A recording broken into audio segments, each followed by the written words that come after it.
apa yang terjadi hari ini itu sebetulnya persoalan dunia hidup dari surat utang pemerintah. Dunia ya, bukan hanya Indonesia ya. Hanya Indonesia.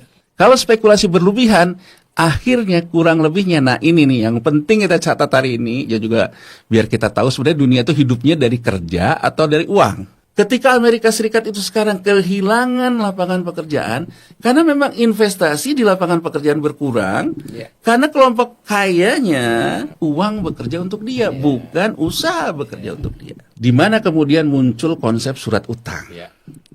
Dulu Mas Awalil, kalau kita lihat APBN kita tahun 70 sampai dengan 85, ini ada. Kalau sekarang udah nggak ada, malah impor kan kita gitu lah. Artian tidak ada pendapatan sumber daya alam. Kalau hari ini saya harus bayar bunga hutang 30 triliun, surplus primernya hanya 17 triliun. Gagal bayar nggak saya? Baru bunga ya? Baru bunga, belum pokok gitu loh. Kenapa Trump itu mati-matian tidak mau ada defisit? Dan kalau defisit juga dibiayai bukan oleh hutang. Dia bilang kalau kita nerbitin surat utang lagi, kapan keringnya likuiditas di Asia? Kan dia memang ingin menghajar Cina, Mas Awalil. Pemerintah-pemerintah di dunia ini sekarang punya problem, surat utangnya kegedean. Di tengah ketidakstabilan antara arus uang dan arus barang. Jadi krisis ini Mas Awalil, kalau kita lihat dalam historisnya, drama kemiskinan si kaya, dan dia tetap kaya, tragedi buat si miskin. Karena lebih miskin lagi. Ya, kelas menengah cuma menjadikannya lelucon. Pesan Keynes kepada Franklin Roosevelt. Negara tidak boleh membiarkan ini. Di balik ini semua, siapa yang paling bertanggung jawab? Saya tidak ragu mengatakan hedge fund. Hedge fund, ya.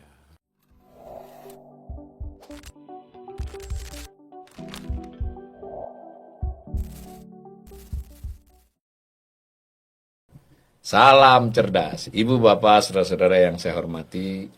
Sesi ngobrol ekonomi kali ini saya kembali ditemani oleh Mas Yanuar Isia. Assalamualaikum Mas Yanuar. Waalaikumsalam warahmatullahi wabarakatuh. Kita masih lanjut nih Mas. Siap, Mas. Karena topik saham, pasar modal, indeks, kemudian juga ada SBN. Ini kan lagi. Sebelumnya itu hanya kaum ekonom dan para investor. Sekarang netizen TikTok saja bicara tentang itu. Jadi nampaknya kita menjadi lebih bersemangat nih untuk mencoba sebisa kita menjelaskan kepada para pemirsa. Nah, kali ini saya ingin banyak bicara tentang surat utang ya. Otomatis kalau surat utang ada pasarnya juga kan, pasar surat utang. Nah, mungkin nanti kita berharap Mas Yanuar bisa memberi penjelasan kepada kami semua ini, apa sih surat utang atau obligasi itu, terutama yang di Indonesia. Lalu ada data nanti saya sajikan. Itu surat utang pemerintah, kan ada dua ya, utang pemerintah dengan surat utang perusahaan, korporasi. Itu secara seri yang korporasi lebih banyak, tapi secara nilai yang pemerintah lebih besar. Itu asal usulnya gimana, kan mesti ada sejarahnya tuh.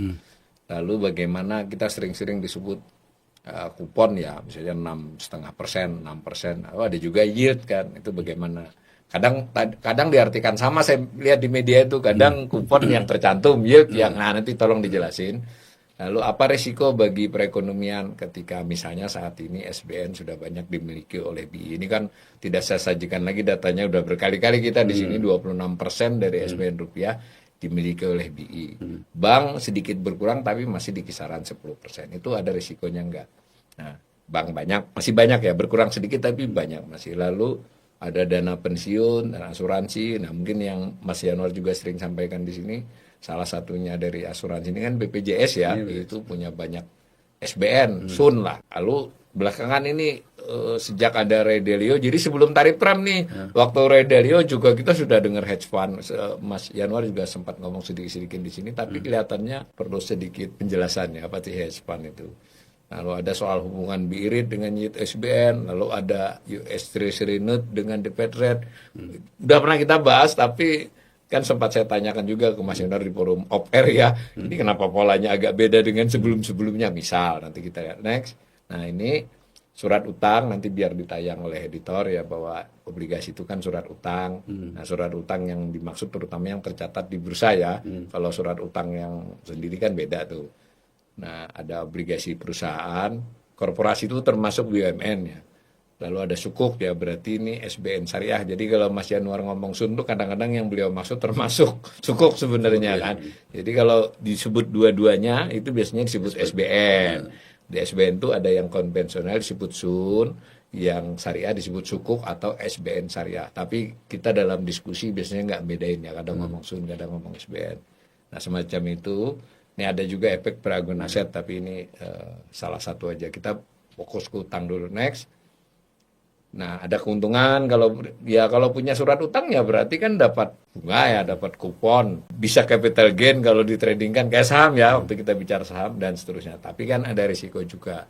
Nah mungkin perlu disinggung nih, karena selama ini dianggap kalau punya SBN itu nyaris nggak ada risikonya, apa begitu terus menerus. Next. Nah, ini cuma gambar aja Mas. Jadi saya menyusun yang biru ini sunnya pemerintah. Jadi secara seri cuma sekitar 190 sekarang. Mungkin bulan-bulan ini 191, 180. Tergantung kan kalau sudah lunas habis dia. Yang si swasta memang lebih gede itu sampai 1000 serinya. Karena berarti satu perusahaan bisa menerbitkan lebih dari satu seri. Next.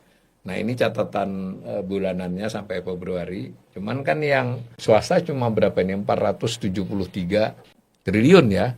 Yang ini 6.190 triliun. Jadi kan kalau pemerintah lebih banyak jauh ya. Nah, tapi serinya lebih banyak yang swasta. Next.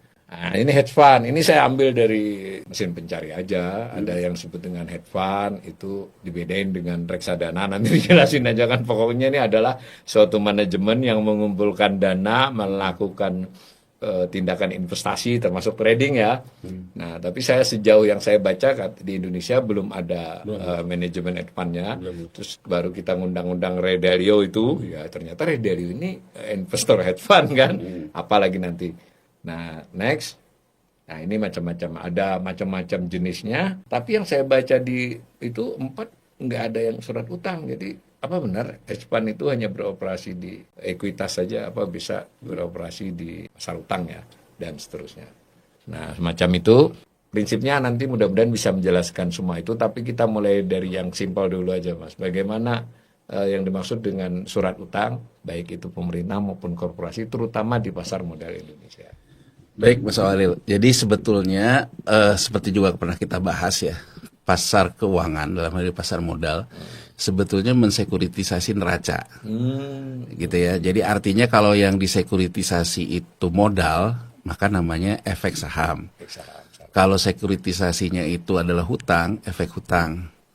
Kalau yang disekuritisasi aset, namanya efek beragun aset.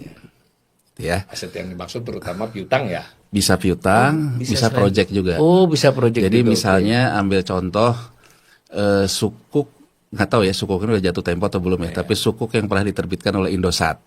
Itu sukuk ijarah kalau nggak salah. Jadi itu sebenarnya project base. Oh, project base. Jadi bisa ya. Jadi aset ya. Aset project. Jadi kan mereka punya project kalau saya nggak salah BTS ya. Jadi dia punya project membangun BTS. Nilai project yang sudah selesainya, nilai dalam prosesnya kan angka tertentu masuk di neraca. Ini yang disekuritisasi jadi efek beragun aset. Jadi, nanti bagi hasil dari penerimaan proyek. Di sekuritisasi itu sederhananya dibuatin surat utang berdasar itu ya. Berdasar itu. Jadi ini intinya, teman kan gini Mas Awalil, kalau di yang syariah kan sebetulnya dia pendekatannya tidak bisa hutang, makanya ada sukuk, makanya ada bagi hasil. Tidak boleh utang. Nah, walaupun kalau kita bahas ini itu kan bisa lama sendiri gitu ya, dalam artian apa sih perbedaan hutang dengan bagi hasil? Karena kan kalau kita bicara kuponnya sukuk misalnya ya, ketika bicara kuponnya sun apa bedanya kan sama saja. Tapi itu ada pendekatan yang berbeda kalau menurut syariah itu dari segi niat, dari segi macam-macam lah ya. Nah, sekarang kalau kita fokus di surat hutang. Surat hutang aja, biar nggak ngerempet yang syariah. Jadi kita fokus di surat hutang. Nah, surat hutang itu ya, ketika dia diterbitkan namanya issued kan. Misalnya pemerintah menerbitkan surat hutang sebesar 2.000. Dalam artian, biar gampang deh, kan gede, angka pemerintah selalu gede ya. Anggap aja pemerintah mengeluarkan 200 T misalnya gitu ya. Kegedean ya 200 T ya. Misalnya 10 T lah. 10 T. Saya pemerintah mengissued surat utang negara 10 T. 10 T ini kemudian pemerintah menawarkan yang namanya kupon. Oh, begitu. Nah, kupon ini ditawarkan dalam range lelang. Jadi biasanya ditentukan bersama oleh pemerintah sebagai penerbit obligasinya, obligasi pemerintah, dan Bank Indonesia biasanya. Nah, Bank Indonesia biasanya yang dijadikan acuan adalah suku bunga real interest rate. Nah, real interest rate ini munculnya dari mana, Mas Awalil? Satu, suku bunga pasar uang. Pasar uang ya. Nah, suku bunga pasar uang itu terkait dengan volatilitas rupiah di atas US dollar. Jadi kalau misalnya volatilitasnya itu 7%, maka real interest rate itu 7%. 7%. Nah, biasanya untuk mengendalikan yang namanya real interest rate yang diakibatkan oleh pasar uang, PUAP, pasar uang antar bank, kan pas PUAP-nya ada PUAP rupiah, ada PUAP US dollar. Untuk mengendalikan agar suku bunganya itu terkendali di PUAP itu, biasanya itu dikompensasi oleh tingkat inflasi yang terjadi. Jadi gini Mas Awalil, prinsipnya ya, ini mungkin yang kita masuk hari ini. Jadi ya, kalau sekarang kita lihat kata Elon Musk gitu ya, dia bawa-bawa Milton Friedman ya, bahwa intinya adalah apa yang Trump lakukan ini malah negatif lah. Kan ini menjadi lucu dalam artian gini, Elon Musk kan orang yang mendukung Trump. Iya. Elon Musk juga pemimpin Departemen Efisiensi dan sebagainya. Saya banyak membaca gitu ya di WhatsApp grup segala macam. Kita ini kan memang sebel ya mungkin ngelihat Amerika Serikat ini ya, karena dengan so jagoan, so apa. Ketambah sekarang ada orang kayak Trump gitu kan. Amerika sendiri sudah so jagoan dengan presiden seperti ini. Ada banyak narasi yang dibangun, ini lihat nih, sama orangnya sendiri pun sudah dilawan. Ya. Menurut saya kalau di pasar keuangan, kita jangan gitu ngelihatnya. Iya. Ambil contoh gini Mas Awalil, biar gampang kita ngelihat bagaimana permainan ini. Jadi satu ketika kita masih libur Lebaran, ketika ada efek Trump, kemudian bahkan mungkin belum Trump ya, baru Lebaran hari keberapa lah terkait dengan situasi pemerintah, bahkan belum Lebaran itu 1 April ya. Ya, 1 April dan si Trump itu kan 1 April malamnya ya. Ya, tanggal 2 di sana. Ya, saya kurang lebih tanggal 3 lah gitu ya. Ya tanggal 3 masalahnya saya sedang olahraga lah biasa, saya tiap pagi olahraga dulu. Nah jauh di depan itu ada salah satu TV, di tulisannya lagi interview dengan salah satu ekonom, cuma jarak jauh, saya juga nggak tahu siapa gitu. Ekonom .2 strategi Sri Mulyani dalam mengelola fiskal dan surat utang adalah seperti Pep Guardiola. Tulis begitu. Ini real. Coba saya Manchester City dong gitu. Iya, cuman saya karena lagi olahraga, saya mau moto juga susah. Saya pikir siapalah ini gitu kan ngomong Pep Guardiola. Menurut saya kalau Pep Guardiola itu kan mulainya tiki taka ya. Dalam artian menyerang dan sebagainya, defensif segala macam. Saya kemudian berpikir, sekarang kita itu sebetulnya mungkin lebih mirip kayak Mourinho, parking bus. Bertahan total. Bahkan kemungkinan negatif football. Nah, kita lupa nggak kegolan. Nah, dalam kita melihat Trump itu sama kayak kita melihat Mourinho, Mas. Mourinho coba lihat, apa aja kontroversi sama dia, semua diomongin, bahkan wartawan aja bisa dia maki. Persis kayak Trump kan. Main bolanya pun negatif football. Nah, saya ingin memberikan konteks kepada masyarakat untuk memahami pasar keuangan, membaca informasi itu harus kritis. Jadi ketika Elon Musk mengatakan seperti itu, ini sama aja dengan Mourinho mengatakan bahwa pemain tengah saya itu bego. Biasanya kata-kata gitu loh kan. Mourinho kan orang yang seperti itu gitu loh. Tapi sebetulnya itu bagian dari dia untuk cyber pertandingan kan. Agar orang merasa bahwa Mourinho main mental sama pemainnya sendiri. Ya kan? Nah ternyata begitu main, ini yang jadi kunci. Nah, saya ingin mengatakan, begitu mengatakan bahwa ini jadi masalah, segala macam jadi masalah ini, menurut saya memang Trump modelnya gaya Mourinho, negatif football. Artinya informasi yang berkembang pun harus kita lihat, jangan-jangan yang dimau kebalikannya. Kenapa ada konteks ini saya ingin katakan, Mas Awalil? Ya, jadi apa yang terjadi hari ini itu sebetulnya persoalan dunia hidup dari surat utang pemerintah. Dunia ya, bukan hanya Indonesia ya. Indonesia. Dunia ini hidup dari penerbitan surat utang pemerintah. Nah, kalau bicara ke negara berkembang, Anda bisa nerbitin hutang lebih dari GDP-nya. Kenapa coba Mas Awalil? Misalnya GDP 100. Surat hutangnya sudah 140. Berarti uang berputar dalam ekonomi 100 tapi hutangnya 140. Ya betul. Itu kan gampangannya tuh seperti itu. Artinya kan sebetulnya ada uang beredar yang tidak masuk ke uang beredar padahal berhutang.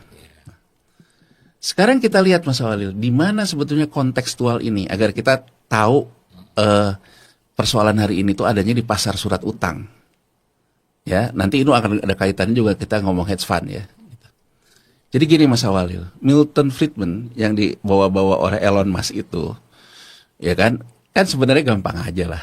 Trump ini kan sekarang setelah orang ketarik semua, dia ingin bisa ngegolin, dia balikin strateginya ke depan lagi. Seperti kita lihat hari ini, bursa kita udah mulai hijau, rupiah kita bisa ketertangani dalam angka berapa. Tapi jangan lupa loh, bahwa ini negatif football loh.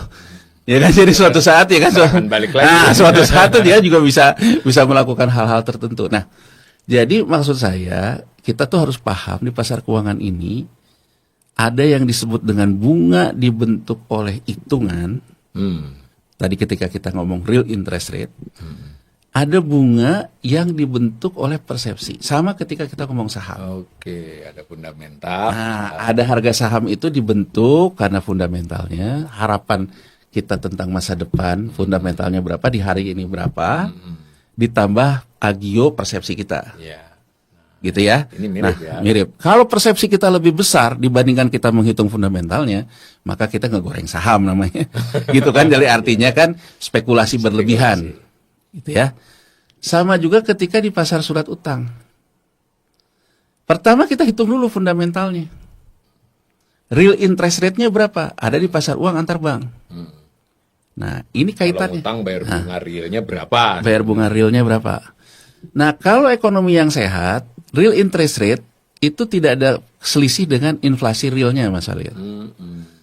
Jadi artinya apa? Kalau inflasinya yang diumumkan oleh BPS 4%, maka sebetulnya real interest rate kita juga 4%. Mestinya. Nah, ini di mana kita ngelihat yang namanya distorsi kebijakan gitu ya, Mas Ari ya. Efek likuiditasnya.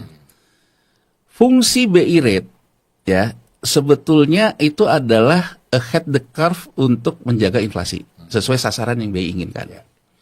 Jadi gini Mas Walil, bunga BI rate itu akan menjadi acuan bunga deposito di perbankan. Bunga deposito ini akan mencerminkan juga bunga kredit. Sehingga kalau pasarnya yang efisien, real interest rate adalah suku bunga bank sentral. Nah, artinya kalau inflasinya 4% dan itu inflasi real ya, bukan inflasi rata-rata, kan gini, bisa terjadi inflasi 4%, tapi ada orang yang ngalamin inflasi sampai 20% gitu. Tapi karena rata-rata 4%. Kalau inflasinya sendiri terdistribusi dengan merata, intinya kembali lagi Mas Awalil kepada prinsip ekonomi pasarnya Adam Smith. Kalau kompetisi ini, free competition, free trade maupun juga sistem pasar ini, dia akan menciptakan harga yang efisien kalau persaingan terjadi sempurna di pasar. Tidak ada perbedaan kelas, tidak ada perbedaan kasta, kemampuan daya beli sama. Itu kan informasi sama. Makanya kan Adam Smith itu kan banyak ngomong ceteris paribus. Ceteris paribus itu kan mengasumsikan ininya tidak berubah gitu ya. Jadi artinya kan kalau kita mendengar ikut mata kuliah pengantar ilmu ekonomi kan selalu pertama tuh kan ceteris paribus. Gitu kan, ceteris paribus. Nah, semakin yang asumsi ceteris paribus itu ternyata bergerak-gerak, maka sebetulnya apa yang kita sebut sebagai asumsi menjadi batal. Makanya kan ketika Keynes mengkritik Adam Smith ketika krisis besar tahun 1920, menurut dia nggak ada itu invisible hand. Karena free competition-nya pun tidak terjadi, karena ketimpangan selalu terjadi. Ya, ketimpangan kekuatan ya. Nah, kan gini, orang di Amerika Serikat sendiri kan bilang, 99% working class, 1% kelompok investor. Tapi dalam hal distribusi terhadap operasi moneter, yang menikmati yang 1%. Yang 99% tidak menikmati. Nah, Mas Awalil, kalau kita kembali ke mandat Bank Sentral seperti The Fed, yang dikoreksi mandatnya ketika setelah Great Depression yang jadi koreksinya setelah itu ya. New Deal-nya itu. Sehingga The Fed tuh punya dua mandat, mengendalikan harga, inflasi, dan mengendalikan lapangan pekerjaan. Dia juga mengukur tingkat kemampuan upah merespon inflasi. Tiga elementer ini. Jadi misalnya saja, Fed rate penutupan suku bunga 4%. Karena inflasinya 4%. Penyerapan lapangan kerja tidak ada pengaruh, tetap tumbuh dengan baik, on pace namanya. Kemudian dia juga bisa melihat upah. Jadi kalau di Amerika Serikat, Mas Awalil, itu dia juga ada data yang selalu rutin untuk rapat Dewan Gubernur mereka. Payroll, ya kan, gaji yang dibayarkan untuk non-farm, jadi di luar sektor pertanian dan sektor pertanian. Kalau di kita kan ini yang kita kenal dengan NTP kalau di BPS, yang farm, nilai tukar pertanian. Tapi kita tidak punya yang non-farm. Kalaupun NTP pun, ya kita lihat datanya apa benar presisi gitu ya, non-farm juga. Nah kalau Amerika tuh dia mendasarkan dua ini, Mas Awalil. Jadi kalau misalnya yang pendapatan di farm dan non-farm mengikuti angka inflasi, maka yang namanya Fed rate itu efektif. Kalau Fed rate-nya efektif, begitu menerbitkan surat utang, namanya surat utang, bunganya tidak akan lebih dari bunga Fed rate. Tidak ada namanya ekses likuiditas. Karena kebutuhan orang untuk inflasi sudah diangkat, diterima oleh namanya COLA, Cost of Living Adjustment. Jadi sektor dunia usahanya, baik farm sektor, non-farm sektor, bisa memberikan kenaikan upah sesuai dengan inflasi. Cost of Living Adjustment. Untuk kelompok pemodal yang punya tabungan di bank, dikompensasi inflasinya dengan kenaikan bunga yang sesuai dengan Fed rate. Jadi efektivitas real interest rate sama dengan suku bunga bank sentral itu ditentukan juga dengan efisiensi, tidak terjadi ekses likuiditas. Orang ingin mengkompensasi karena inflasi naik, gajinya tidak naik, orang mengkompensasi di luar itu. Jadi kerja tapi kerjanya cari kerja juga gitu kan gitu ya. Nah terus orang yang sudah punya uang di bank diberikan kompensasi suku bunga, tapi tingkat kebutuhan dia harganya lebih dari itu, dia mengeluar dari situ. Nah, Keynes itu mengatakan bahwa konsep Adam Smith itu mengakibatkan negara semakin tidak punya fungsi lah, kurang lebih gitu. Ya, karena ibaratnya apa? Si kaya, gitu ya, begitu dia misalnya karena ada masalah inflasi yang tidak bisa dikendalikan oleh suku bunga Fed rate tadi, dia akan keluarlah ke pasar keuangan. Ngegoreng saham, yang akhirnya jadi crash 1929. Ya kan, karena ekspektasi berlebihan terhadap fungsi spekulasi berlebihan. Jadi Keynes selalu bilang, dalam situasi ketidakpastian, negara itu jangan menambah spekulasi berlebihan dari orang yang punya uang. Kalau yang bisa spekulasi itu orang punya uang, orang nggak punya uang nggak bisa spekulasi. Jadi dia bilang, agar spekulasi berlebihan ini tidak terjadi, maka rezim suku bunga bank sentral itu harus kuat. Jadi gini loh Mas Awalil, kurang lebih gini. Kalau pasar keuangannya juga misalnya 10%, inflasinya 5%, kalau Fed rate-nya misalnya tetap di 5%, ini akan terjadi ekses likuiditas. Orang akan keluar. Karena akan main di pasar keuangan karena memberikan return 10%. Menurut Keynes, ini menimbulkan spekulasi berlebihan. Kalau spekulasi berlebihan, akhirnya kurang lebihnya, nah ini nih yang penting kita catat hari ini, ya juga biar kita tahu sebenarnya dunia itu hidupnya dari kerja atau dari uang. Gitu loh. Keynes mengatakan, Mas Awalil, terutama para pendukungnya sampai saat ini ya, Keynesian disebutnya. Keynesian itu selalu mengatakan, kalau orang-orang ini melakukan spekulasi berlebihan, sebetulnya sudah bergeser. Dari yang tadinya cuma ingin mengkompensasi inflasi yang tidak dikompensasi oleh suku bunga bank sentral, menjadi wealth management disebutnya. Serakah ini. Serakah. Jadi artinya apa? Bukan lagi untuk mengkompensasi inflasi, bukan tapi mengkompensasi. untuk menjadi sumber pendapatan. Ya. Mohon maaf Mas Awalil, kalau kita ingat beberapa lama dulu ada Robert Kiyosaki itu tuh kan, itu menjadi magis betul kan, betapa banyak orang mengidam-idamkan rebahan aja dapat duit gitu loh. Uang bekerja untuk Uang Anda. bekerja untuk Anda gitu. Nah, jadi ini ada suatu persoalan filosofis sebetulnya. Ketika Amerika Serikat itu sekarang kehilangan lapangan pekerjaan, karena memang investasi di lapangan pekerjaan berkurang, karena kelompok kayanya Main-main duit aja, main-main di pasar uang saja. ya kaya karena uang bekerja untuk dia, bukan usaha bekerja untuk dia. Nah, ini ya Mas Awalil, ini konsep penting yang harus diketahui ketika kita sekarang merasakan dunia ini seperti apa. Nah, ini gejala ini di tahun 70 itu saya lupa ya, Milton Friedman itu di 70 atau 71 lah. Jadi Milton Dapat Nobel ya. Milton Friedman ini dia mengkritiklah Keynes. Keynes di tahun 1922 mengkritik Adam Smith. Dan kemudian 1934 ngirim surat terbuka ke Roosevelt. Ya kan? Nah, menghasilkan New Deal dan sebagainya. Milton Friedman di tahun 1970 mengatakan kita itu harus keluar dari jebakan Keynesian. Karena kebijakan Keynesian ini, alih-alih negara ingin mengatur supaya tidak terjadi spekulasi berlebihan, malah ekonomi tidak bekerja. Apa maksud dia, Mas Awalil? Misalnya, inflasinya jadi 10%. Ya.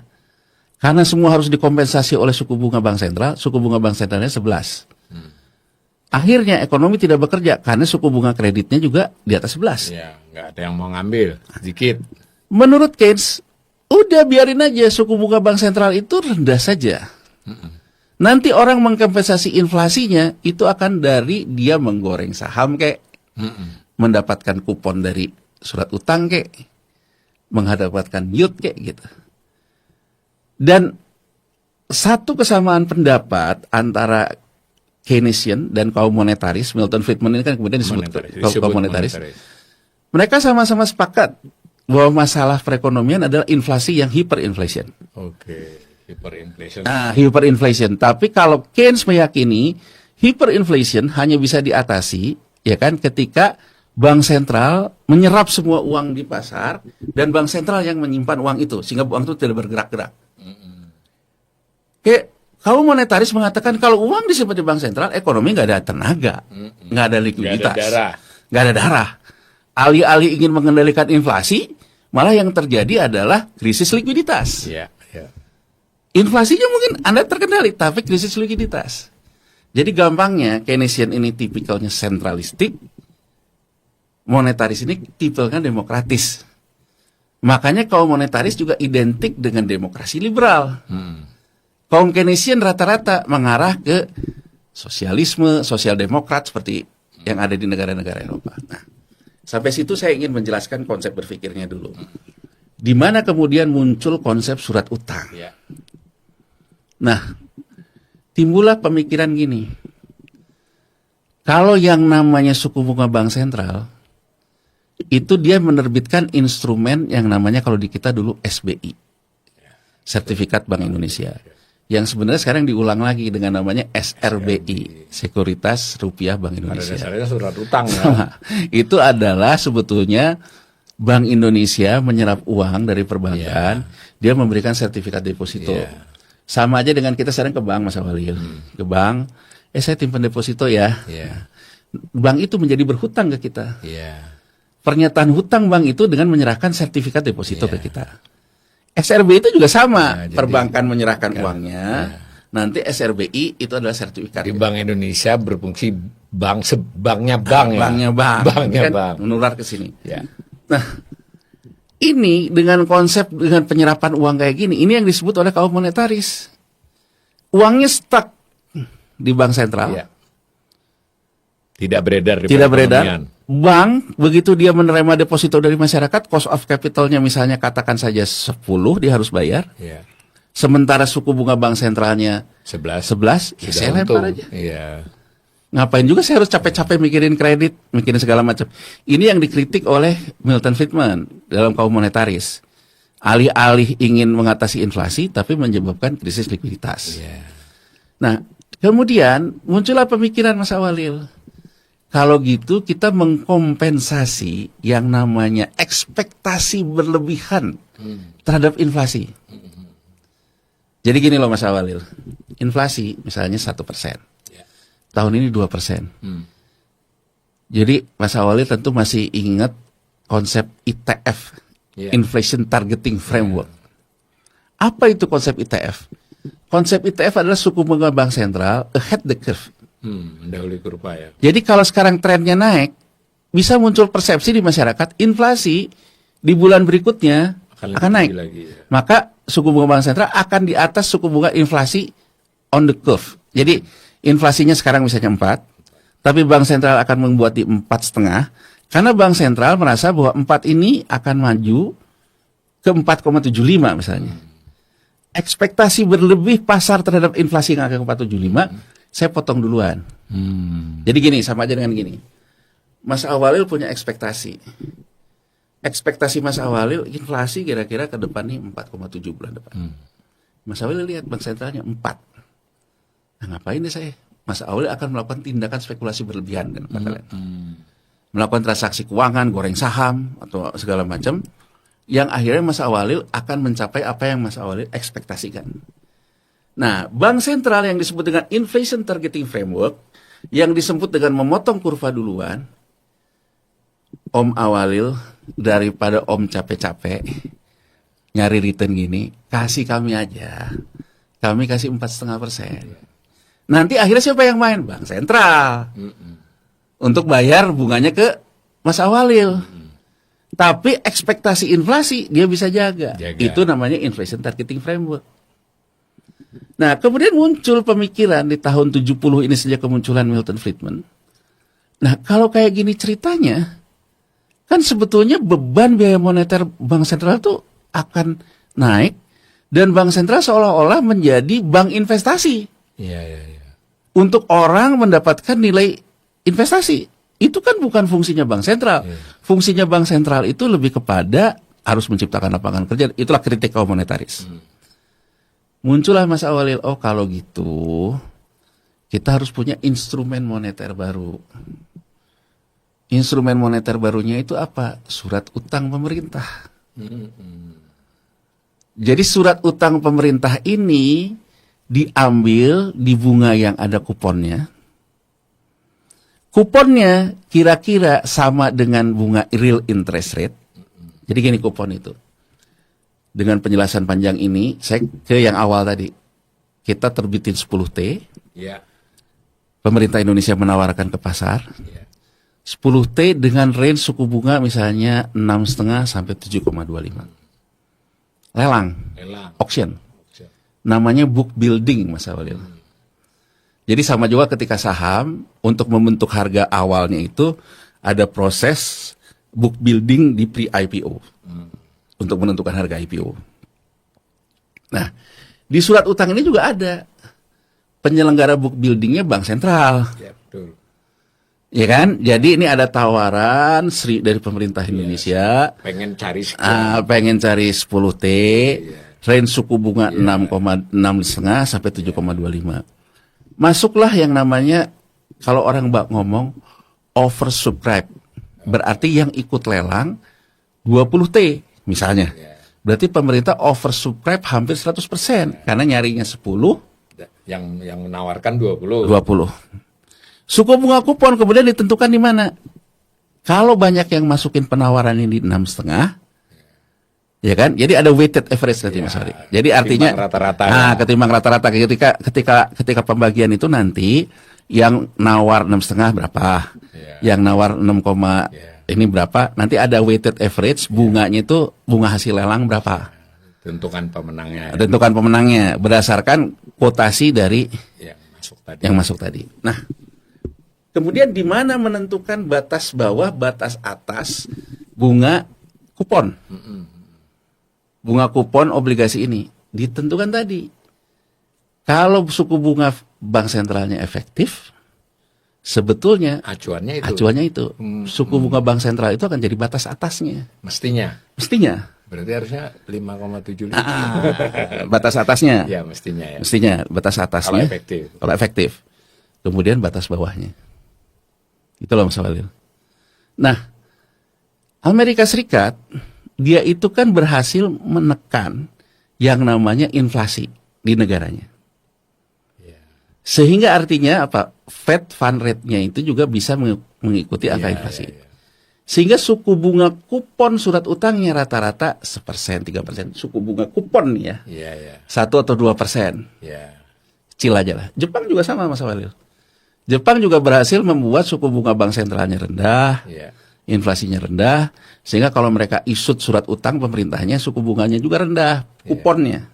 Dan kuponnya lebih rendah dari si bunga bank sentral. Kuponnya gitu, kuponnya lebih rendah. Nah, dari sini kemudian ya, kalau investasi itu stabil, Mas Walil, kondisi ekonomi itu stabil, maka ketika orang itu sudah pegang surat utang pemerintah, tadi Mas Walid tanya, ada yang sifatnya treasury, ada note, ada treasury bond. Di kita juga ada sebenarnya ada SPN yang untuk kebutuhan jangka pendek, yang kurang setahun, 3 bulan dan sebagainya untuk kebutuhan cash flow pemerintah, yang sifatnya jangka pendek itu. Tapi biasanya yang jadikan ukuran itu adalah yang 10 tahun. 10 tahun itu benchmark umumnya. Benchmark itu. Membanding antar negara juga 10 tahun. Nah, dalam suku bunga 10 tahun ini Mas Walil ya. Kuponnya misalnya saja diterbitkan anggap saja 2%. Kalau yield itu apa? Pertanyaannya. Yield itu gini, saya membeli surat utang, surat berharga negara. Saya kebagian misalnya 1T. 1T dari 10 dari 10T tadi. Saya kebagian 1T dengan kupon misalnya ketika transaksi itu 6,75 lah anggap aja. Nah, dalam perjalanan saya butuh uang. Saya harus menjual lah surat utang saya. Kalau kondisi ekonominya lebih bagus, saya bisa jual misalnya 105. 105 itu artinya apa? Lebih dari dulu saya beli. Belinya kan 100. Yang tertulis 1 itu ya. Berarti kondisinya suku bunga realnya di bawah angka kupon saya. Gitu. Pada saat saya menjualnya. Jadi kalau ekonominya itu lagi bagus, saya menjual surat utang negara atau surat berharga negara. Memindahkan surat utang saya lah ya. Anggap saja saya belinya tahun lalu Mas Walil. Tahun lalu itu real interest rate-nya itu 2%. Tahun ini ekonomi bagus. Ya kan? Real interest rate-nya itu menjadi 1,5%. Maka kan kalau saya jual 105 aja, investor yang beli berikutnya dia yang dapat dari bank cuma 1,5, beli kupon saya 2%. Harganya akan naik. Nah, makanya Mas Walil kalau ketika ekonomi lagi stabil misalnya, banyak surat utang kita di masa-masa Krismon dulu, awal-awal 2008 kita membuat surat utang. Kan banyak yang hasil revolving dari yang lama. Bunganya tuh masih bagus-bagus Mas Walil, gede-gede. Nah, ya kan gede-gede, bunganya tuh ada yang program rekapitulasi. Program rekap gitu kan, ada yang 12% gitu, ada yang berapa. Terus yang US dollar juga bunganya gede-gede gitu. Nah, yang kayak gini, ya harganya mahal Mas Walil karena pada suku bunga realnya juga udah turun. Jadi dapatnya ya dihitung ya. Dihitung. Nah, berarti saya akan mendapatkan keuntungan berapa kupon yang pernah saya terima, Mas Walil. Berapa saya harga jual. Itulah keuntungan saya berdagang obligasi. Satu, saya mendapatkan pendapatan dari bunga kupon. Kedua, saya mendapatkan pendapatan dari keuntungan transaksi saya. Ya, perubahan harga ya. Perubahan harga. Nah, sekarang kita bicara kebalikannya. Kebalikannya, situasi hari ini, saya pegang surat utang negara, kuponnya 1%. Bunga, kalau saya pegang US dollar aja, pakai rupiah, pegang misalnya, dulu kita pernah ceritakan Mas Walid, tahu-tahu rupiah ke 15.100. Tahu-tahu sekarang ke 16.000 lagi. Ibaratnya kalau saya pegang 15.100, 16.000, saya udah 1.000 poin. Di sini 1.000, 2.000 poin kan. Sementara saya pegang surat utang, misalnya pegangnya cuma dapatnya kuponnya 5% atau 6%. Ya, intensi manusia. Kan selalu spekulasi itu bukan juga disebabkan oleh dia dia butuh uang, tapi oleh persepsi dia bahwa dia mendapatkan keuntungan yang lebih rendah dibandingkan kalau dia bermain di instrumen lain. Pindahlah dia. Dia jual. Tapi kan jual itu bunganya hanya 2%, sementara sekarang real interest rate-nya terkait dengan pasar uang antar bank dan sebagainya angkanya di 3%. Dia jual harus murah. Iya. Di bawah par ya istilahnya. Di bawah par. Tapi apa keuntungan dia? Misalnya dia 100, dia jual 90, dia rugi 10 Mas Awalil. Tapi dia sekarang punya real cash 90. Kemudian dia katakan saja pindah rebalancing portofolio ini yang saya maksud. Nah, 90 ini dia masukin misalnya beli saham, kemudian saham karena lagi bagus, begitu saham bagus ini malah nanti saya udah bisa jual sahamnya di 105. Bisa juga dibelikan dolar ya. Bisa juga dengan dolar. Pokoknya instrumen. Instrumen. Nah, sekarang apa keuntungan ke yang membeli ketika situasi ini? Dia dapat yield namanya Mas Awalil. Jadi saya membeli surat utang yang harga kuponnya itu 2%, tapi saya belinya cuma 90. Maka yieldnya naik nih. Ada 10. Bunga bersih lah yield itu ya. Yield. Jadi artinya saya menerima 2% dari 100 Mas Awalil. Tapi belinya saya kan 90. Maka yieldnya menjadi 6%. Bisa dibaca sebagai bunga bersih ya. Bunga bersih. Nah, artinya terjadilah pergeseran bahwa bukan suku bunga bank sentral yang bisa kita jadikan acuan, tapi yield. Ini ya. Yield yang menggambarkan keadaan. Apalagi kalau dia aktif sekali pasar surat utangnya makin menggambarkan. Nah, apa rusaknya dunia ini, Mas? Rusaknya dunia itu di mana gitu ya? Jadi Milton Friedman itu kan muncul dengan konsep ini tahun 70. Kemudian Amerika Serikat mulailah ingin mengalirkan easy money ke seluruh dunia. Dipicu oleh Marshall Law setelah Perang Dunia Kedua, Mas Walil. Jadi setelah Perang Dunia Kedua itu, Amerika Serikat itu banyak mengalirkan uang untuk membantu pemulihan Eropa yang bekas dibom-bom itu. Karena sekutu mereka. Nah, Marshall Law ini mengakibatkan posisi Amerika Serikat sudah tidak lagi dalam komitmen Bretton Woods Agreement 1944. Menjaga rasio emas. Jadi kan gini Mas Awali, kalau kita lihat raca Bank Sentral, di sini kan ada reserve gold reserve, surat utang dalam bentuk aset, surat utang pemerintah kan, dalam bentuk aset yang dia beli di sekunder kan, atau di sekarang ada burden sharing bisa diperingat. Pokoknya surat utang pemerintah itu aset dia. Di sebelah sini currency in circulation. Uang dalam peredaran. Uang dalam peredaran. Makanya kan orang bilang kan, ini uang ini apa? Ini hutangnya Bank Sentral kepada kita. Bank Sentral kepada gitu kan? memegang uang itu. Ini ketika saya menerbitkan cetak uang, currency in circulation, yang menjaminnya itu emas. Di sebelah aktiva. Di sebelah aktiva. Kalau dalam Bretton Woods Agreement 1:1 dong. Begitu saya menambah currency circulation, berarti kan emasnya juga nambah. Semula begitu. Atau kalau bukan emas, dari laba ditahan Mas Awalil kan. Bank Sentral tuh Bank Sentral tuh ada keuntungan kan. Jadi ada surplus, bukan dari penerbitan, bukan dengan mengambil surat utang pemerintah gitu loh. Nah, Bretton Woods Agreement itu dianggap gagal itu di era-era tahun 1970 itu Mas Awalil. Dan harap diingat, perang dagang waktu itu juga terjadi antara Amerika Serikat dengan Jepang. Kayak sekarang. Jadi kita ini kalau ingin memahami saat ini harus melihat ke tahun 1970 saat dunia ini juga sebenarnya bertikai. Cuman ya ada bedanya. Jepang ini kan agak beda sama Cina ya. Kalau Jepang ini kan bukan tipikal yang ibaratnya koboi lawan koboi gitu ya. Kalau Jepang ini kan tipenya negosiasi gitu, dan kemudian selalu menunjukkan trauma kalah perang. Satu sisi ya memang kalah perang kan. Jadi artinya memang negara kalah perang ya agak sedikit anteng lah ya. Digencet sedikit ya selesai. Gitu ya Mas Walil ya. Nah, apa sih yang mengakibatkan ketidakseimbangan itu? Balik lagi Mas Walil.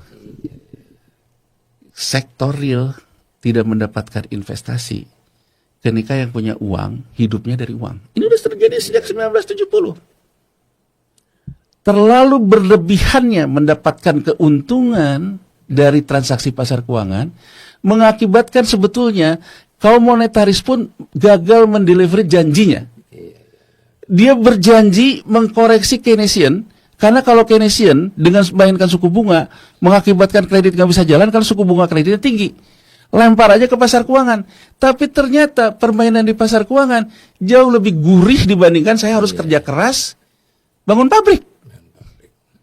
Jadi akhirnya kaum monetaris pun gagal mendelivery janjinya Mas Awalil.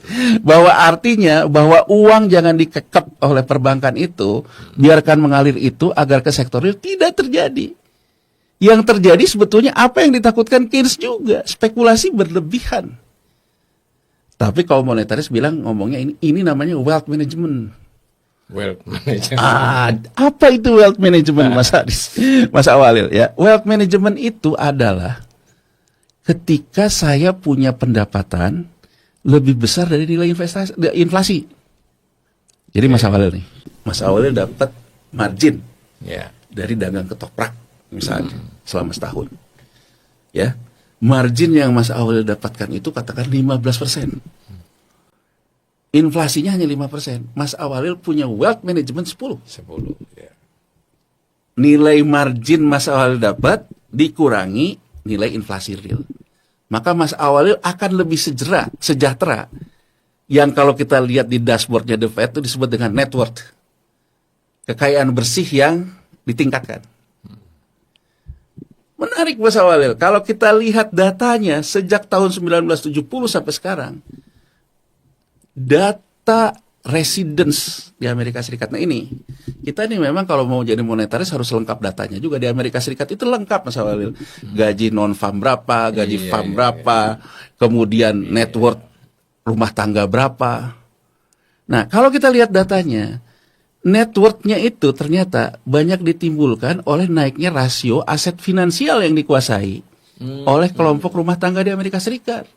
Mereka main juga di pasar keuangan. Yes, itu masalah. Jadi masalahnya pendapatan dari situ. Jadi yang namanya pendapatan dia dari yang namanya sektor-sektor real itu rasionya non finansial aset terhadap kenaikan net worth-nya rakyat Amerika itu menurun, declining sejak tahun 1970 sampai hari ini. Yang menaik yang aset finansialnya. Aset finansial berarti kan hadirnya kaum monetaris mengakibatkan mereka menjadi money game. Permainan uang. Biarpun eceran tapi spekulan juga. Gitu kan Mas Awalil ya. Gampangannya ya. Gampangannya gitu. Nah, sehingga muncullah yang namanya cetak uang itu dengan cetak surat utang pemerintah. Ya, surat utang pemerintah ya. Kendalanya ada di mana? Pada waktu itu, cuman karena Jepang negara kalah perang kan Mas Awalil. Ya. Sebetulnya sudah muncul juga kritik terhadap ditinggalkannya Bretton Woods Agreement. Ya, tadi Mas tadi ya. Beberapa ekonom Keynesian menentang Milton Friedman di tahun-tahun itu bahwa kalau ini diteruskan, bahwa kita akan mengalami bubble. Gelembung nanti ya. Gelembung. Tapi tidak dilakukan kan Mas Awalil, malah tambah jadi lah. Gitu ya, tambah jadi. Nah, harga minyak dunia juga naik di 70 sampai 76 itu. Nah, dalam posisi kayak gini, ternyata mulai juga ngerasa kita ini kaya dari pasar keuangan, dapat duit. Tapi kok barang kita dari Jepang? Jadi Mas Awalil, mungkin pemirsa kita bisa lihat dokumentasi lama. Ya kan di tahun 70 sampai 78. Bahkan muncul juga Donald Trump itu yang dia maki-maki Jepang. Dalam posisi jadi Donald Trump dia sebagai pelaku pasar. Pelaku pasar. Dia bilang kita ini sekarang negara kaya tapi barangnya bukan dari kita, dari Jepang. If you ever go to Japan right now and try to sell something, forget about it, Albert. Just forget about it. It's almost impossible. They come over here, they sell their cars, their VCRs, they knock the hell out of our companies. Japan, they send cars by the millions. Jepang karena negara kalah perang, dia dipaksa juga untuk mengikuti rezim yang dilakukan oleh The Fed. Menciptakan uang dari surat utang. Makanya Jepang juga kemudian menerapkan suku bunga rendah, menyerap surat utang yang tinggi, Mas Awalil. Nah, posisi saat itu untuk menstabilkan lagi kondisi, harga minyak dunia turun. Jatuh, Mas Awalil. Nah, aku ingin memberikan beberapa kali kita ngomong di sini, tapi kita perlu warning ini. Negara-negara Amerika Latin, ya, Meksiko, Argentina, ya negara Amerika Latin. Ketika easy money diterapkan oleh Amerika Serikat di tahun 70, dan Amerika Serikat banyak membentuk lembaga yang sekarang banyak ditutup oleh Trump itu di situ Mas Walid. Voice of America, USAID, segala macam itu. Jadi itu cara Amerika menggelontorkan uang ke negara-negara untuk menyenang-nyenangkan lah setelah dikuras kasih gula-gula dikit dan sebagainya gitu. Ya kan, Voice America segala macam itu muncullah di situ. Nah, dalam posisi kayak gitu, si Amerika Latin menerbitkan surat utang. Gini Mas Awel, kan kita pernah bahas laporan keuangan pemerintah pusat. Ya. Dimanapun begitu, laporan keuangan pemerintah itu cash basis. Cash basis. Jadi intinya gini, penerimaan negara, penerimaan dari pajak, penerimaan non pajak, penerimaan sumber daya alam. Dulu Mas Awalil, kalau kita lihat APBN kita tahun 70 sampai dengan 85, ini ada. Iya. Kalau sekarang udah nggak ada, malah impor kan kita gitu lah, artian tidak ada pendapatan sumber daya alam. Iya. Nah, yang terjadi di Amerika Latin itu sama. Ininya kan lagi besar, harganya tinggi. Sehingga dia penerimaannya besar. Nah, penerimaan besar, dia juga kemudian menciptakan ekspansi fiskal. Dengan defisit 3%, membiayai infrastruktur dan sebagainya. Dan dia kan merasa bisa bayar Mas Awalil. Walaupun misalnya, dia menerbitkan surat utang itu untuk proyek-proyek seperti, kita kutip ya misalnya ya. Saya lihat di salah satu timeline, saya lihat Bu Sri Mulyani Menteri Keuangan sedang ada acara kelihatannya di UGM ya. Ada rektor UGM, ada mahasiswa segala macam. Bu Sri Mulyani mengatakan, saya menerbitkan surat hutang itu jangan dilihat dari soal tax ratio-nya aja, kurang lebih gitu lah. Karena saya tidak bisa mencatat dari hutang itu, saya menyekolahkan orang-orang seperti Pak Rektor segala macam dapat beasiswa, dan saya nggak bisa tulis di laporan keuangan di raca pemerintah. Sekian doktor, sekian ini. Tidak bisa dimonetisasi lah. Iya. Walaupun saya pertanyakan lagi, Iya. loh, memang hutang membiayai yang itu bukan itu dari pajak, kan Iya, kurang lebih kan begitu iya, ya Mas Awalil kan? Kan ini juga jangan terlalu mensimplifikasi masalah lah. Kalau begitu namanya mengakui semua sumber dari hutang dong. Dari hutang. Malah kan ngaku jadi. kan nggak bisa simplifikasi masalah dong. Dibagi dulu. Dibagi dulu dong gitu, bahwa kritik OECD, negara-negara maju kan kita ingin masuk OECD kan. Ya. Tapi OECD kan mengkritik Mas Walil karena kita itu tidak terjadi keseimbangan antara pertumbuhan surat hutang kita dengan pertumbuhan tax ratio kita. Jadi OECD menganggap hutang kita tumbuh besar tapi tax ratio kita tidak pernah beranjak. Jadi peningkatan jumlah utang tidak sebanding dengan peningkatan pendapatan pajak kira-kira begitu ya. Tapi pemerintah selalu berargumentasi, kita ini kecil, 30% dari GDP. Lihat tuh Jepang, 200% dari GDP. Amerika 100. Amerika 100. Kita udah sampai kepada pencerahannya tadi Mas Walid. Sepanjang yang kita baca ya. Itu terjadi di tahun 70 ketika Amerika Serikat memang mencetak uang dengan menerbitkan surat utangnya. Ya kan Mas Walid? Iya. Mencetakkan surat utangnya. Dan kalau kita lihat Amerika Serikat itu sekarang berkutat dengan masalah karena udah kegedean. Iya. Tapi dia tidak pernah gagal bayar. Kenapa Mas Awel? Karena dia ruling currency. Iya, dia yang bisa maksa orang. Bisa termasuk maksa Jepang Ya, kan? Termasuk masa nyablon dolar juga bisa.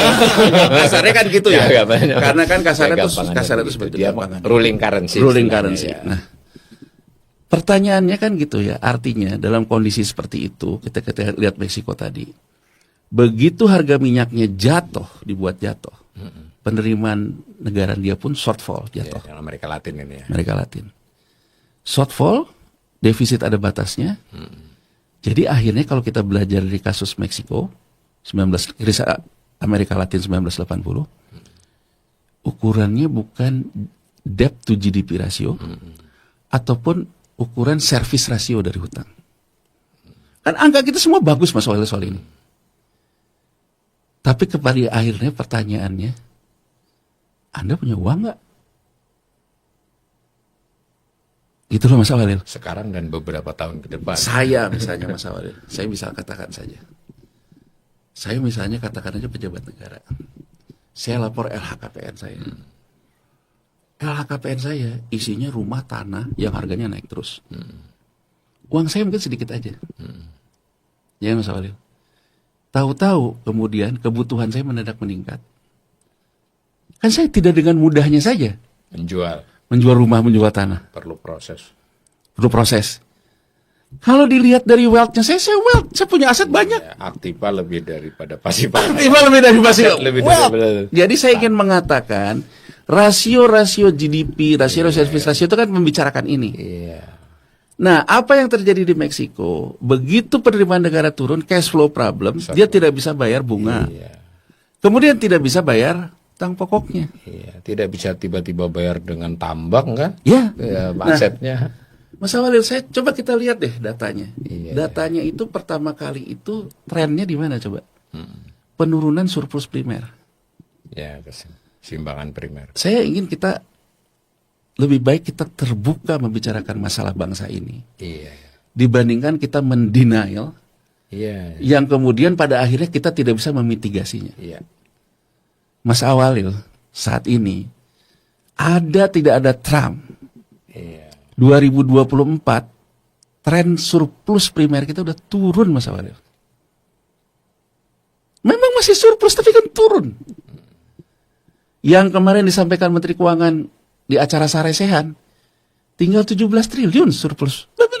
Ya kalau ngomongnya tidak ada masalah dengan APBN kita, surplus primer kita masih 17 triliun, gitu kan Mas Awalil. Aku bukan memprovokasi ya, tapi kita lebih baik bicara terbuka apa adanya. Mas Awalil, kalau hari ini saya harus bayar bunga hutang 30 triliun, surplus primernya hanya 17 triliun, gagal bayar nggak saya? Kan gitu loh Mas Awalil, ya kan gagal bayar nggak saya? Baru bunga ya. Baru bunga, belum pokok gitu loh. Pokok. Nah, jadi dari banyak jurnal ekonomi saya membaca soal Amerika Latin, yang justru menjadi problem pertama itu tren turunnya surplus primer. Tanda-tanda ini udah ada di kita. Tahun kemarin sudah negatif belum, Mas? Iya, surplus primer nih. Ya, surplus primer sudah negatif. Berarti utang dan bunga utang dibayar dengan utang, Ya. gitu ya. Nah, kenapa kita seolah-olah survive terus? Iya. Karena Mas Awalil, begitu nanti dimasukkan juga dengan defisit debt, public debt-nya gitu ya, bayar bunganya, bayar segala macam, nanti kita nerbitin hutang baru lagi, ketutup kan, kita dapat cash dari hutang lagi. Nah, asumsinya apa yang kita bisa pelajari dari krisis Amerika Latin tahun 1980? Amerika Serikatnya turn around, balik arah karena perang dagang dengan Jepang. Menaikkan suku bunga The Fed yang begitu naik tinggi, ya kayak sekarang lah. Dalam posisi turn around ini karena dia posisi perang dagang dengan Jepang, ya kan Mas Awalil, pasar untuk revolving itu gak ada standing buyer-nya. Iya. Dia sendiri narik ya. Jadi ibaratnya asumsi bahwa ketika kita bisa menutup defisit itu dengan menerbitkan surat utang, yang dialami oleh Amerika Latin nggak ada standing buyer-nya, karena standing buyer-nya lagi muter ngebalik arah. Nah, jadi cara kita ngebaca kondisi saat ini dengan sinyal pada hari ini Mas Awalil, Jepang mengatakan kami balik aja ke kebijakan 1970. Baca deh. Kita tuh selalu mengamati tentang Amerika, tentang Cina, kita lupa tentang Jepang. Padahal episode hari ini juga akibat perang dagang juga, tapi Amerika lawan Jepang. Berarti Jepang dengan Amerika ini benar-benar sedang mencoba merestrukturisasi utang dia sendiri. Yes. Ya. Kira-kira begitu Yes. ya. Jadi Dan itu akan berpengaruh kepada kita karena mereka selama ini merekalah yang banyak membeli surat Ya. utang, salah satunya Indonesia. Gini Mas Awalil, saya akan kasih gambaran kenapa bisa terjadi gitu. Pemerintah Amerika Serikat menerbitkan surat utang baru. Yang beli market Mas Awalil. Ya kan? Tapi suku bunganya selalu rendah karena real interest rate Fed rate-nya rendah. Ya, tadi ya. Ya kan Mas Awalil, suku bunganya misalnya 2% segala macam. Nah, dia jual lah repo ke bank sentral. Surat utang, dapat cash dari bank sentral Mas Awalil. Reponya misalnya ada diskontonya berapa? 2% gitu ya. Karena dia memberikan repo ke bank sentral, surat utangnya, dan dia juga harus bayar bunga reponya, dia bawalah uang ini ke negara emerging market yang suku bunganya lebih tinggi. Ya. Makanya kalau pemirsa kita semua dengar, kenapa negara berkembang itu selalu disebut dengan selisih suku bunga? Karena suku bunga di Amerika, di Jepang yang rendah, dibawalah ke negara berkembang yang suku bunganya tinggi. Nah, artinya apa Mas Awalil? Kita jangan mimpi punya kupon yang seharga kupon mereka.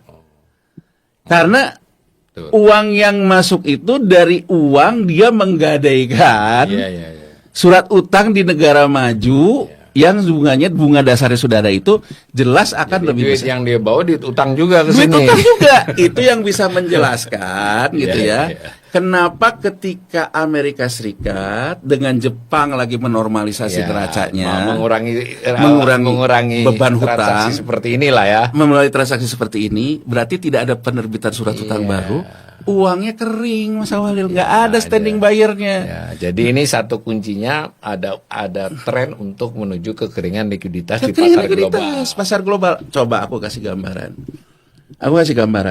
2014, Amerika Serikat memberikan jeda terhadap 5 fragile countries. Indonesia, Turki, India, Afrika Selatan, dan juga Brasil. India. India ya. Ya, Brasil tadi sudah saya sebut. Brasil. Nah, ketika waktu itu kita menerbitkanlah front running namanya. Kan ada front loading, ada front running. Ada Kalau running ya. kalau front loading jatah hutang kita ada 100, kita loading di depan. Ya, utang duluan. Utang duluan. Kalau front running kita mendahului kebijakan suku bunga bank sentral negara lain atau penerbitan surat utang negara lain. Nah, dilakukanlah itu, the Fed itu saya ingat betul Janet Yellen itu ngomong di kongresnya itu di bulan Februari tahun 2014. Kita melakukan front running dan juga front loading lah ya. Tapi front running disebut front running karena kita mendahului aksinya The Fed minta izin untuk menghentikan dulu proses normalisasi neraca The Fed di Kongres. Siapa yang belinya? Global bond ini. Bank Sentral Jepang. Itu ya. Ada samurai bond, ada apa. SBN rupiah juga dia beli. Beli gitu loh. Jadi artinya bahwa kita itu Pernah dibantu Jepang. jadi Jepang, perbankan Jepang, dia dapat uang dari ngegadein surat utang pemerintah Jepang, uangnya itu dipakai untuk membeli Beli surat utang pemerintah Indonesia. surat utang pemerintah Indonesia. Nah, sekarang kita mereka-reka, kemewahan ini ada nggak sekarang di kita? Jepang sudah jelas ngomong, dia mau kembali ke kebijakan 1970. Amerika juga. Amerika juga Iya. ingin menyehatkan ini. Ya, karena dia merasa utangnya udah kebanyakan. Jadi sebetulnya Mas Awalil, kenapa Trump itu mati-matian tidak mau ada defisit? Dan kalau defisit juga dibiayai bukan oleh hutang. Kan tarif ini kan menjadi pendapatan penerimaan Iya. pemerintahnya, Pajak sebenarnya. pajaknya. Artinya apa? Dia menghindari menerbitkan surat utang lagi. Kenapa dia menghindari menerbitkan surat utang lagi? Kalau Trump cara berpikirnya emang begitu. Dia bilang kalau kita nerbitin surat utang lagi, kapan keringnya likuiditas di Asia? Kan dia memang ingin menghajar Cina, Mas Awalil. Ini yang orang bilang. Oh, karena nanti si negara-negara yang banyak surat utangnya ini punya duit untuk beli barang Cina, gitu ya? Misalnya gini, misalnya sekarang Trump tidak melakukan efisiensi, Iya, Mas Awalil. iya. Ya, tidak melakukan efisiensi, tidak melakukan tarif. Nanti nih dia harus menerbitkan lagi surat utang karena defisit. Iya. Dia terbitkan lagi surat utang. Diambil lagi market kasih lagi ke The Fed-nya. Iya. Dapat uang dari The Fed, masuk lagi ke negara berkembang. Nah, negara Nggak kering-kering di sini. Negara berkembang dari duit itu beli barang Cina. Jadi intensi untuk mengakibatkan crash di pasar utang surat negara berkembang itu terjadi. Nah, kembali ke pertanyaan Mas Awalil tadi tentang hedge fund. Nah, hedge fund-nya gimana? Hedge fund itu melakukan proses transaksi lindung nilai, alokasi portofolio. Iya. Isinya bisa saham, Oh. bisa nilai tukar, segala macam Mas Oh, Awalil. jadi bisa juga. Bisa hutang. Oh, semua bisa hutang ya. Nah, ada hedge fund spesialis surat hutang. Oh, ada Namanya Paul Singer. Oh, nama Jadi kalau manajernya dia. kalau orang Dulu selalu kan tukang jahit tuh Singer. iya Singer kan mesin jahit. Nah, Paul Singer ini ketika Trump masih kampanye di 2015 dia bilang kita ini akan mengalami bom waktu tentang terlalu besarnya dunia punya surat utang. Termasuk surat utang The Fed. Jadi dia bilang pemerintah-pemerintah di dunia ini sekarang punya problem surat utangnya kegedean. Di tengah ketidakstabilan antara arus uang dan arus barang. Iya. Kenapa Mas Awalil? Tadi yang saya bilang. Orang yang kaya karena sektor finansial sudah tidak punya lagi sektor real. Itulah Amerika. Udah enak tuh ya, ngapain juga kerja keras. Dan kita itu berpola kayak Amerika loh Mas Awalil. Iya.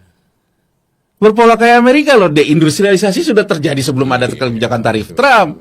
Ya kan, tapi kita bisa ngelihat banyak orang menikmati misalnya flexing di media sosial, tidur-tidur aja main saham. Padahal dia nggak punya pabrik, nggak punya perusahaan. Jadi gitu. sebetulnya ada kesalahan filosofis. Negara tidak lagi mengandalkan warganya untuk ke sektor real, tapi ke sektor keuangan kan Mas Awalil. Nah, dalam posisi kayak gini Mas Awalil, yang terjadi ya, yang terjadi itu kita tidak punya standing buyer. Ketidakpastian juga meningkat, isu meningkat. Nah, apa yang disebut dengan hedge fund? Hedge fund itu sebetulnya bermain di ketidakpastian. Padahal namanya lindung nilai loh. Kan melindungi ketidakpastian. Oh, melindungi investornya, Investor. bukan melindungi perekonomian. Nah, jadi kembali ke Mas Awalil Iya, dari penjelasan yang panjang lebar ini, Iya. dari menjelaskan konsep wealth management, Iya. konsepnya Milton Friedman. Jadi kasarnya begini loh Mas Awalil.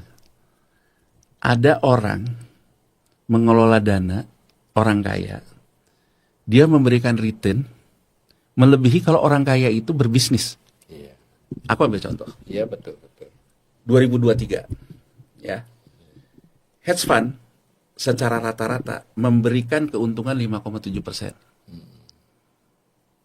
Bersih ya. Sih, dalam US dollar loh Mas Awalil. Dalam US dollar, jangan untuk Dalam US dollar loh 5,7%. Ini average Pak Mas Awalil, kan ada juga yang lebih tinggi. Di 2024, rata-rata hedge fund itu memberikan return 10,7, naik 2 kali lipat. Poinnya apa? 2024 kemarin. Begitu ketidakpastian naik, keuntungannya juga naik. Iya. 10%. Sekarang kita refer dari berita lah, beritanya Reuters, beritanya Bloomberg. 10,7 rata-rata di 2024 itu, berita Reuters maupun Bloomberg mengatakan, tapi ada hedge fund yang dapat keuntungan sampai lebih dari 50%. Saya kan penasaran. Iya, 50. Luar biasa. Coba Mas Awalil pikir gini deh.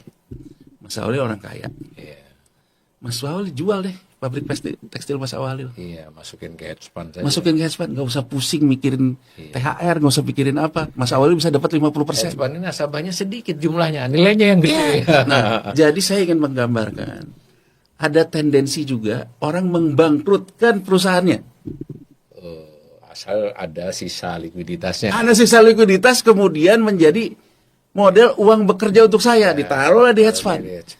Inilah yang sekarang tuh jadi penyakit latennya Amerika Serikat Mas Awalil.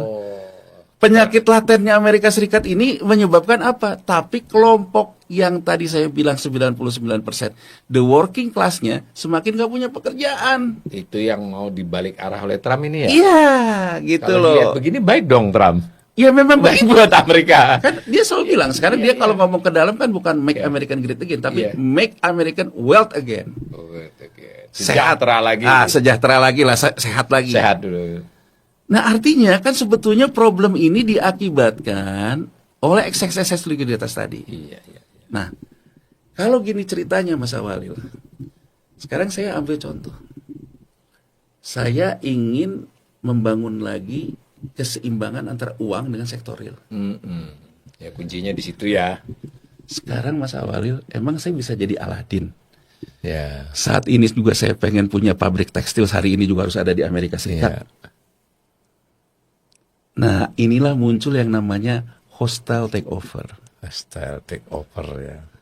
Jadi ada tendensi saya ingin menjatuhkan nilai aset, tapi ada underlying sumber dayanya. Jadi Mas Awalil gampangnya gini. Saya nggak punya nih aset non-aset keuangan. Lihat sebelah Cina. Cina asetnya banyak. Ada hilisasi nikel di Indonesia. Ya kan, ada segala macam. Muncul gak tendensi dari saya? Saya jatuhin. Saya ini Amerika. Saya Amerika. Ya kan? Saya jatuhin. Saya take over perusahaan ini, maka saya jadi punya asetnya. Iya. Nah, Mas Awalil, Paul Singer itu mengatakan sorting bond. Sorting bond. Jadi obligasinya di short untuk menciptakan yang namanya tekanan terhadap negara berkembang. Jadi kalau kita bicara kayak gini, Amerika Serikat dan Jepang arahnya memang stagflasi. Memang mereka menginginkan inflasi global naik, tapi juga perlambatan ekonomi. Kalau orang menganggap bahwa dia akan merasakan dampaknya, ya. Tapi orang lain akan terdampak lebih buruk Tapi dari orang dia. akan terdampak lebih buruk oleh Dia dia. punya cash. Nah, dia punya cash. Nah, Tinggal dia iya. beli balik. Jadi artinya permainan surat hutang ini, Mas Ya, Awalil, kan ujungnya itu ya. ujungnya akhirnya menjadi neo-imperialisme. Ya.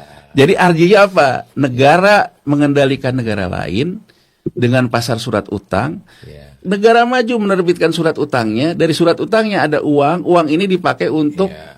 ke negara berkembang. Nah, jadi apa itu hedge fund? Hedge fund adalah orang yang mengelola uang dan memberikan return uang. Ya. Kita ambil contoh Ray Dalio misalnya. Aset under manajemennya itu di Cina dan rest Asia. Nggak tahu di mana aja. Di berbagai negara Asia. Ya, selain- Bridgewater Associate punya Ray Dalio 2024 keuntungannya 35% Mas Walil. Wah, 30% ya. Berarti dia average cuma 10 ya. Nah, sekarang Mas Awalil anggap aja punya pabrik tekstil di Majalaya. Udah bersaing dengan Cina yang harganya rendah. Drifting segala macam, pusing kan Mas Awalil, ngurusin segala macam. Mas Awalil membangkrutkan dirinya sendiri bisa nggak? Aku bukan lagi nyindir yang sekarang baru bubar. Kan yang bubar ini juga kan karena kalah di pengadilan niaga karena Iya. karena dibangkrutkan. Tapi saya kadang-kadang menganggap perusahaan boleh bangkrut tapi pemegang sahamnya tetap kaya. Gitu loh Mas Awalil ya. Kita tuh harus tahu gitu bahwa krisis ini kadang-kadang orang kaya mengeluh bahwa dia jatuh miskin karena perusahaannya bangkrut, sahamnya jatuh gitu ya. Ya, tapi kemudian setelah dia merintih-rintih kayak gitu seperti kayak hari ini tahu-tahu di-post kebijakannya oleh Trump, tahu-tahu semua sekarang naik lagi, dia jadi kaya lagi. Jadi kadang-kadang saya melihat krisis itu apa Mas Awalil dalam permainan isu ini? Krisis ini permainan drama kemiskinan bagi kelompok kaya. Ya kan? Buat si miskin tetap tragedi. Sebelum ada krisis keuangan, gak ada krisis keuangan juga tetap miskin. Ada krisis juga miskin. Ada tambah miskin. Ada krisis. Kelompok kelas menengah sepanjang dia belum kena dampaknya, menjadikan ini lelucon. Iya. Kan kayak kita lihat sekarang kan orang sangat menikmati sekali mengata-ngatai Trump gitu ya buat di media sosial. Karena ya memang mungkin masih jalan hidupnya. Jadi krisis ini Mas Awalil kalau kita lihat dalam historisnya, drama kemiskinan si kaya dan dia tetap kaya. Ya kan, tragedi buat si miskin. Karena lebih miskin lagi. Ya, dan ini apa? Kelas menengah. Kelas menengah cuman menjadikannya lelucon. Iya. Nah, jadi kembali lagi pesan Keynes kepada Franklin Roosevelt. Negara tidak boleh membiarkan ini. Nah, jadi Mas Awalil, kita udah jelasin. Di balik ini semua, siapa yang paling bertanggung jawab? Saya tidak ragu mengatakan hedge fund. Hedge fund. Ya. Hedge fund itu adanya di mana? Di Amerika Serikat. Kalau sekarang Amerika Serikat ingin melakukan lagi balance antara sektor realnya dengan sektor keuangannya, berarti hedge fund juga punya tujuan untuk men-take over aset murah Iya. di negara berkembang. Iya. Jadi saya rasa Iya. kita ngomong gini, di pasar keuangan, mau surat utang, mau apapun, penuh dengan isu. Iya. Saya rasa kita harus paham, Trump adalah pemain isu. Kita harus siap, hari ini isunya gaya Mourinho itu. Negatif football. Dia ngata-ngatain The Fed-nya lah, ngata-ngatain sebal, jadi sentimen di pasar. Iya. Nanti berikutnya lagi, dia beda lagi, pemain karakter. Dan buat bandarnya yang mendukung Trump secara politik, nggak gampang loh Mas Awalil cari orang yang berani malu. Iya. Jadi maksud saya agar kita ini memahami juga bahwa ini adalah permainan imperium ingin mempertahankan imperium. Iya. Nah, apa goalsnya Mas Awalil dari persoalan mensehatkan surat utang ini? Karena gejala dedolarisasi. Iya. Itu Mas Awalil. Jadi ya. ya mudah-mudahan memberikan Ya. sedikit pencerahan. Tapi intinya apa yang kita hadapi saat ini kemarin kita lihat di Saresehan, ada yang mengatakan terima kasih pemerintah, terima kasih BI, di tengah gejolak ini yield kita bagus, Ya. saham kita nggak terlalu baik, kemudian rupiah kita ini. Tapi di balik ini semua ada real interest rate kita yang naik. Nah, ini yang harus hati-hati. Nah, kenapa tadi Mas Awalil di slide-nya juga mengatakan BI sekarang sudah pegang surat berharga negara besar. Ya. Artinya transaksi sekundernya yang mempengaruhi harga turun juga kecil. Tapi kita perlu menunggu Mas Awalil, bunga SRBI berapa. Jadi saya ingin mengatakan pemerintah, kita paham nih bagaimana cara pemerintah mengendalikan stabilitas harga sun. Dikunci. Ya. Ya, tapi artinya walaupun pemerintah ngoji harga sun, ada beberapa surat berharga negara itu harus dibayar, hutangnya jatuh tempo, cash flow-nya teratasi atau enggak?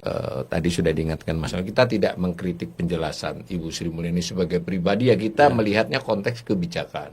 Jadi bahwa kebijakan berutang yang sangat banyak oleh banyak negara, salah satunya yang cukup banyak itu Indonesia, itu sudah sampai pada titik di mana negara yang disebut-sebut bahkan oleh Kementerian Keuangan, bukan oleh Ibu Sri Mulyani ya, rasio yang besar itu Jepang, utang per GDP-nya, lalu Amerika 100, Jepang 240, 230. Nah, ternyata yang disebut-sebut itu sedang introspeksi lah, gampangannya begitu. Kalau bahasa baiknya, bahasanya Mas Yanuar, ya mereka tuh rasional, mereka sedang mau mencari titik balik untuk nanti diolah-olah lagi ke depan.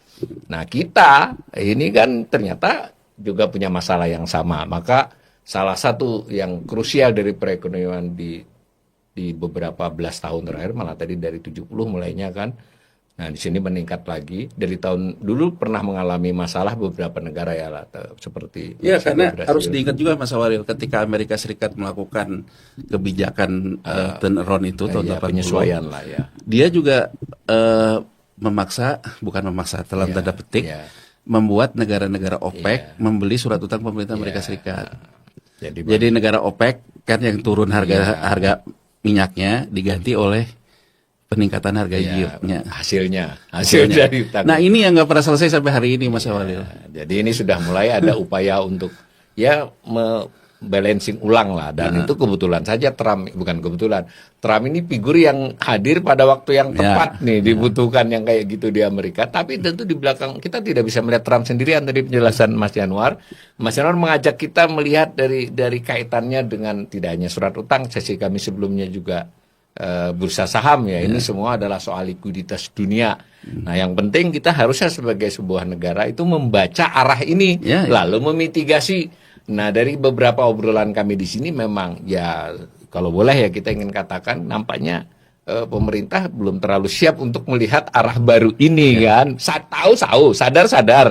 Tapi kalau langkah-langkahnya menurut kita itu masih belum. Nah, mudah-mudahan di waktu-waktu mendatang ini pemerintah, Bank Indonesia, OJK itu bisa melakukan mitigasi dan tindakan yang cepat. Dan yang penting para pemirsa, kalau boleh kita berharap ya tidak usah terlalu latah ya di medsos untuk mulailah kita memahami persoalannya secara lebih substantif.